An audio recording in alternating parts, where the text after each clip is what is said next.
नुआ घर करने जाउछंती कि आसंतु जानिबा नुआ नूतन गृह आरंभ करिवार सर्वश्रेष्ठ शुभ बार केउ गुड़िक आपणकर गुरुवार एवं बुधवार सोमवार एवं शुक्रवार यही चारोटी बार होउछि गृह आरंभ करिया पई श्रेष्ठ दिन।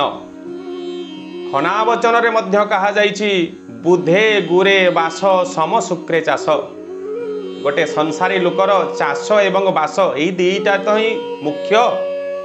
चाष करिया पई जाउथले आपण विशेष करी सोमवार शुक्रवार रे आपण बीज वपन करंतु अथवा तळीटे पकांतु रुआ रुई कार्य आरंभ करंतु धान काटंतु काटिबा आरंभ कले सोमवार शुक्रवार को नियंतु एवं गृह कार्य जेतेबेले करूछंती आपण बुधवार गुरुवार को सर्वश्रेष्ठ विचार करा।